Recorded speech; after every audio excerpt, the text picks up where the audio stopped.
Going forward, I think one of the most important things is for universities to learn to pick up the speed of their own evolution.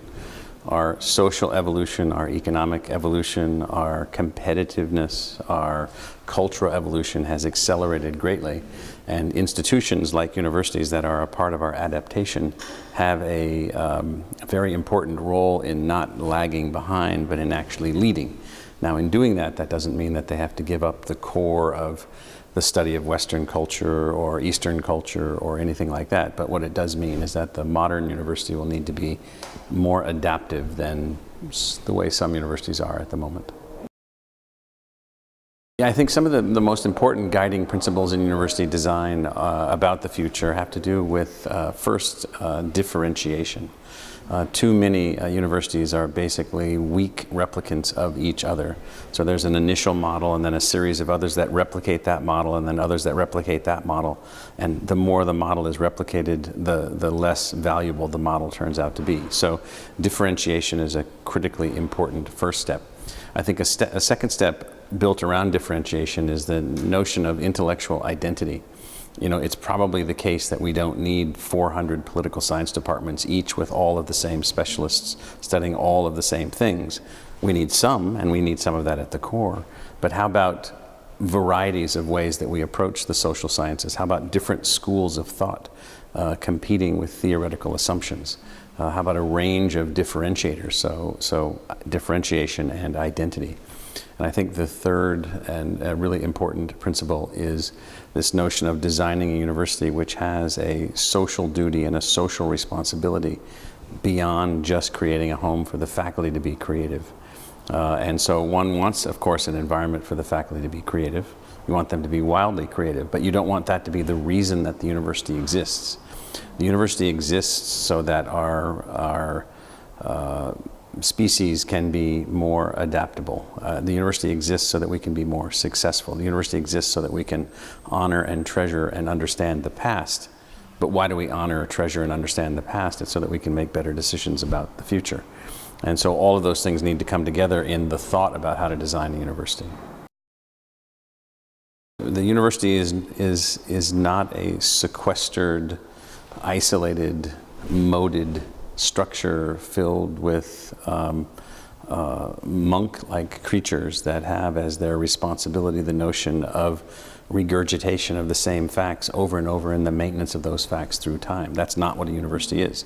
There are other institutions that could perform that function, not a university. A university is supposed to be an adaptive institution, and if it is an adaptive institution, its gap, its space between itself and society must exist.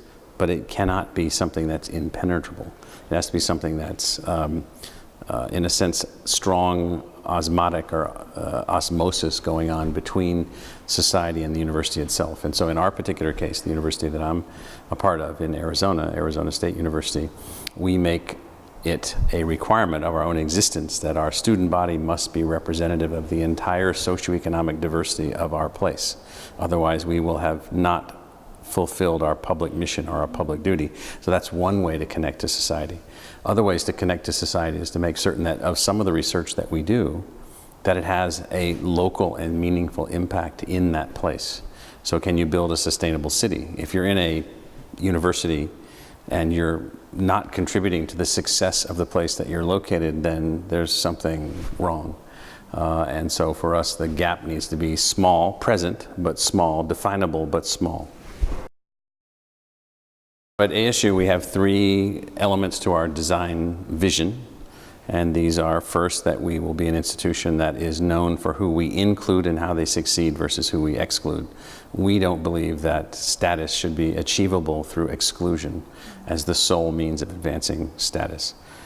Second, we believe in research that benefits the public good and being held accountable for the public outcome of the research that we do.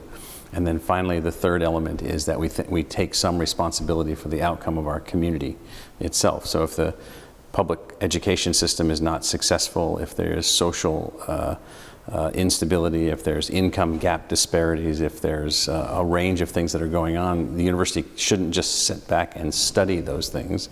It should study them, understand them, and engage them in ways to produce differentiated outcomes. We then pursue those three elements of our vision through a series of design aspirations. And these design aspirations are what we aspire to be. So one of these is intellectual fusion. We're not interested in the set of intellectual disciplines that we're just handed. We're interested in what are the intellectual disciplines that we need? What are the tools that we need? What are the theories and the assumptions and the ideas and the tools that we need to move forward? So we've built a series of design aspirations around this notion of what we think the university can ultimately achieve and what it should achieve. And we want to be held accountable for that. We have this sort of thing in the military sometimes. People wear their ribbons for what they've achieved, and academics earn these ribbons, their academic achievements, and we say, let's earn all of those. Let's earn every academic ribbon, every medal possible, but let's wear them on the inside of our jackets, just so that the men and women that make up our faculty can be aware of academic achievement. On the outside, we should wear, what did we do for the people? What did we do for the community? What did we do to build a more sustainable city? What did we do to build a more just community? What did we do to solve significant issues in immigration and a range of other kinds of things that we should be working on? So this is the model of our design of our institution.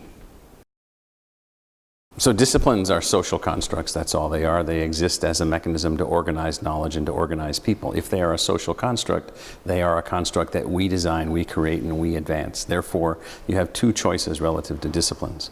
You can allow a discipline to be a controlling force, almost like a religion, where it becomes the mechanisms by which you make all of your decisions and all of your assumptions and all of your models, or you can decide to master what you think of as the social construct that you think you ought to have to be able to organize thinking, knowledge, theories, tools, paradigms, and so forth around various topics. And so we've decided to take more of that route rather than just to accept the fabric of knowledge that we're given. We'll take that, but we don't take that as the only mechanism by which we organize ourselves. We take it as one mechanism by which we organize ourselves.